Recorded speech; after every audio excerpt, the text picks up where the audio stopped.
Muito bem, o blog WG da Mira, sempre acompanhando as novidades, sempre entrevistando os personagens maravilhosos. E eu estou aqui com um personagem que na verdade é uma grande autoridade, uma pessoa maravilhosa, Padre Ju. Mostra ele. Esse é o padre. Agora retornem para mim, que eu quero dizer o seguinte para você.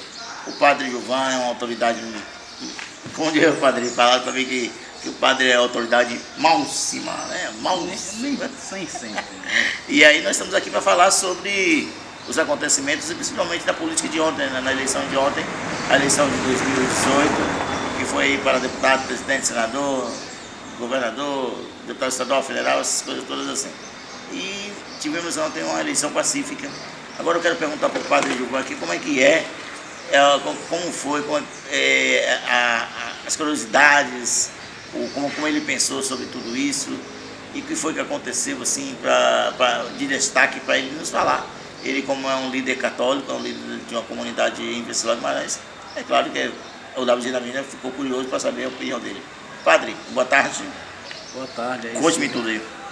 Boa tarde, todo o blog WG da Mira.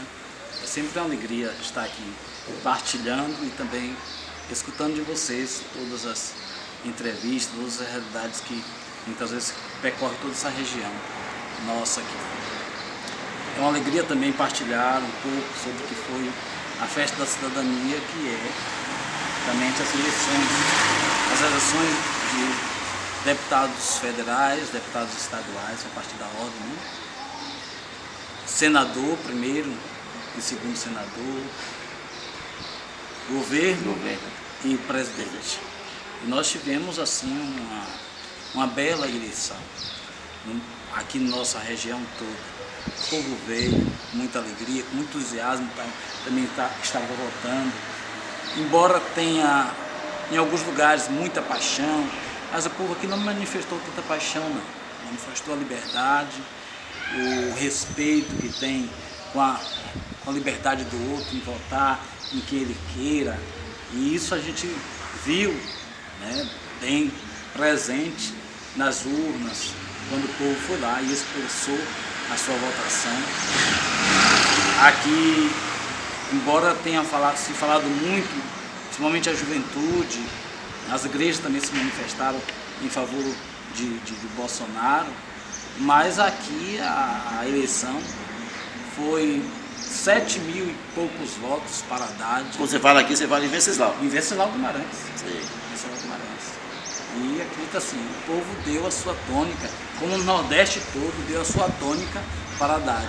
Todo o Nordeste, os 8 estados, Haddad saiu na frente, só no Ceará, é claro, Ciro foi à frente. E na sua grande maioria também, a nível Brasil, o povo teve também uma resposta diferente, que a gente também não esperava que a expressão de Bolsonaro tivesse uma votação tão expressiva a nível Brasil. Isso marca também uma preocupação e, ao mesmo tempo, uma resposta de um povo. Um povo que vive uma realidade de insegurança, de pouca resposta a nível de governo em vista da corrupção, embora se tenha muita coisa, esse balcão de negócios que acontece tanto a nível municipal, a nível estadual e a nível federal, o povo já está cansado disso. Quer que trabalhe a seriedade, a honestidade. Talvez a realidade da expressão Bolsonaro a nível Brasil, não tanto no Nordeste, mas a nível Brasil, é para que pudesse pensar bem na segurança pública. Que pudesse também pensar nessa questão do balcão de política, de acordos, como balcão de negócio. Tem que olhar a cidadania, tem que olhar a honestidade, tem que olhar a seriedade que tem que acontecer dentro dessa realidade enquanto Brasil, enquanto Nordeste. Embora existam as correntes, é preocupante aquilo que Bolsonaro defende, que é preocupante. Ele falou muitas vezes claramente, e também o vice dele. Isso preocupa um pouquinho a nação, que pode estar surgindo assim, como diz os partidários, uma realidade fascista, né, de uma repressão total, em busca de uma moralização, uma repressão total. Mas por outro lado, tanto vai dar margem, ter um segundo turno, tanto vai dar margem a Bolsonaro repensar naquilo que ele disse, para que o povo realmente confie na proposta dele, como vai fazer com que o pessoal da esquerda, a partir de Haddad e seus aliados agora, repense a preocupação do que o povo está vivendo. Uma política não pode ser o balcão de negócio. E também não pode olhar para a violência que o Brasil vive, com mais de 60 mil pessoas assassinadas, como nada. Tem que se dar uma resposta. Temos que ter segurança. E dando essa resposta, acredito, se os dois olharem por que o fenômeno Bolsonaro quase se elegia, por pouco se elegia a nível Brasil, por causa de um grito também da sociedade, que vive uma realidade, parece que o país está solto. Então, quer uma repressão, quer um espaço de uma política mais dura frente à questão da punição dos infratores. É uma novidade, na verdade. Dos infratores, das criminalidades que existem no Brasil. Ou se pune, ou se tenha uma repressão diante do crime e da insegurança, ou a gente vai viver num caos. Então, a princípio, o fenômeno Bolsonaro traz essa realidade, mas ao mesmo tempo leva também ao outro lado a pensar que medidas vamos tomar para que possa adquirir a confiança deste povo que não quis, né, nesse primeiro momento, votar, porque também a esquerda trouxe uma realidade boa para todo o país, em termos de uma política assistencialista, de uma política assistencial, né, de uma política voltada ao social. Voltada ao social, nem tanto assistencialismo, mas voltada ao social. Que a gente vivia numa realidade de muita gente desempregada, muita gente passando fome, e isso aconteceu quando a esquerda tomou conta do país. O que aconteceu? Não se vê mais pessoas passando fome, o nível de mortalidade por causa da fome e das outras realidades, das doenças que era a realidade de fome, que era tuberculose e outras coisas mais, não pararam de existir por causa de um trabalho de uma dimensão social. Padre, eu chamo de vergonha tecnológica. Agora, quando se fala tanto em tecnologia, numa coisa bem avançada, aquelas urnas não lê a biometria, isso é uma vergonha, padre.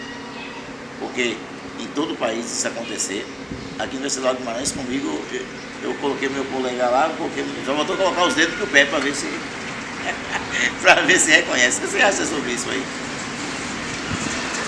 Acredito que a gente não pode acreditar tanto nas tecnologias, né? Por mais que a gente pense, mas há uma falha também eletrônica.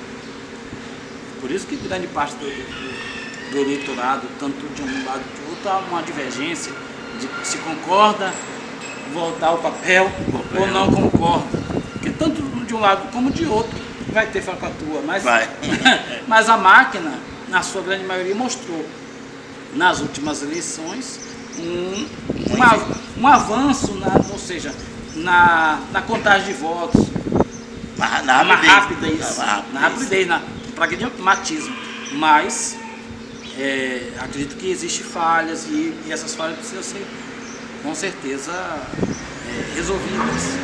Me diz uma coisa, com os candidatos a deputados estaduais que foram... Eu aqui, minha filha. Os deputados e candidatos que foram eleitos assim aqui em Estado de Guimarães, eu queria te perguntar uma coisa, padre. Uma resposta um pouco mais rápida. Quem ganhou aqui, quer dizer, como foi a democracia aqui dentro, se tratando de deputados estaduais e deputado estadual? Deputados federais, os deputados federais aqui tiveram uma expressão grande de votos. Tanto o Almir Assunção como Paulo Lázaro teve uma expressão grande de votos. E o povo manifestou esse desejo, embora Pauloase, eles têm toda uma máquina na mão, porque o prefeito apoiou, né, de forma bem clara, e juntamente com toda a sua bancada. E aqui os movimentos, né, e os assentamentos do Movimento Sem Terra apoiaram de forma maciça a Valmir Assunção. E os candidatos, aqui foi muito dividida a questão dos candidatos estaduais. Teve alguns candidatos no caso. Exemplo. Surpresa. Dal teve uma expressão boa de voto.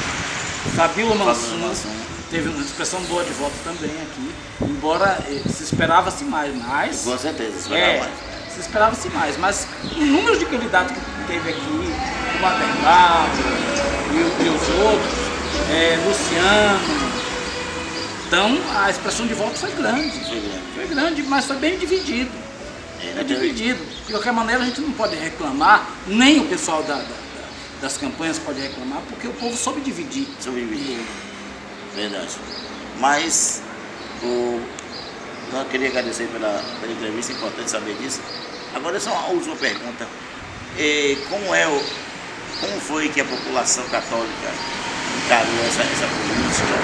O padre, em algum momento, no seu momento de sermão, numa missa, chamou a atenção para algum candidato, votou, enfim, tinha uma preferência?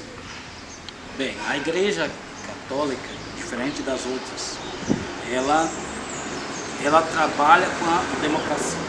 Ela respeita a democracia de forma plena. Ela não pode, embora tenha alguns padres a nível a nível de internet já manifestaram apoio A, B, C, mas aqui na Diocese de Ilhéus e aqui também na paróquia, nós agimos com a dimensão da democracia, da liberdade. Você vota em quem você quiser. E minhas orientações eram essas. Não se deixe iludir por paixões de A, de B e de C. Vote com liberdade. Vote com liberdade. Vote em quem vocês quiserem. Com o bem comum. Com os pobres. Olhando a preocupação com honestidade. Com aquilo que a igreja já defende de forma geral. Porque você sabe que a dimensão da ficha limpa foi a OAB e a Igreja Católica, a nível geral, que assumiu essa proposta. Né? E nós tivemos a lei da ficha limpa, a lei da anticorrupção eleitoral também. Então nós não somos a favor de uma política direcionada, você vai votar em tal candidato, nós estamos aqui com tal candidato, não. Estejam livres para escolher. Agora que veja, dentro dessa realidade, os candidatos que mais competem é a dimensão cristã. A realidade do respeito, do cuidado. Embora na política existe muito aquilo. Ele defende a dimensão moral, ele defende a LGBT, defende isso, defende aquilo. Não. As pessoas estejam livres para pensar e votar em seu candidato. Eles defendem a tortura, mas que o povo veja isso, analise e veja qual é o melhor que possa ver. Se a gente tirar o livre-arbítrio das pessoas, a gente tira a democracia e a gente coloca, a gente não diz que Deus respeita a nossa liberdade. Se a gente determinar, é como se a gente tirasse o destino das pessoas. Verdade. Padre, o WG da Mira quer agradecer a tua entrevista aqui conosco e está aberta aí as câmeras, microfones, né, e toda a nossa atenção para as suas considerações finais e dizer que para mim é um motivo de muito orgulho ter você como amigo, ter você como um parceiro e as pessoas estão perguntando aí, cadê a voz da paróquia? A gente está vivendo um momento muito interessante. Agora, acredito que agora no segundo turno, segundo turno sempre a eleição é mais amena, mas vai haver justamente uma preocupação de tudo aquilo que foi discutido. E o povo vai de novo, ao final desse mês, eleger o líder, né, definitivo da nação.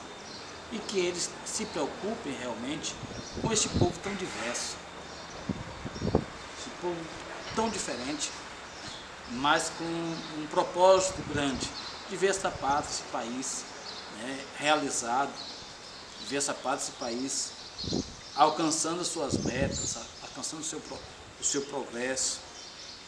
Então a gente tem uma expectativa muito boa, porque da agora em diante vai ter discurso de projetos, de ideias realmente.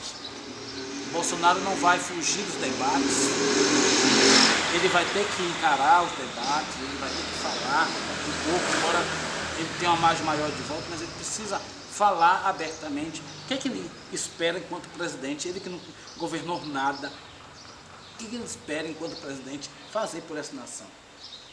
E a gente tem que olhar para essa realidade, tanto Haddad como Bolsonaro, sem muita paixão, olhando também a nação. Porque se a gente ficar só preso às paixões, só preso ao extremismo, que eu tenho que votar porque eu estou sendo contra isso, contra aquilo, a gente não está pensando no Brasil. E nós, principalmente aqui de Venceslau Guimarães, toda vez que voltamos para negar o outro, a gente viu o que aconteceu com este município. Votamos em protesto ao outro. Não tem que votar em protesto ao outro. Nós temos que votar pensando no Brasil. Pronto. Cadê a voz da paróquia?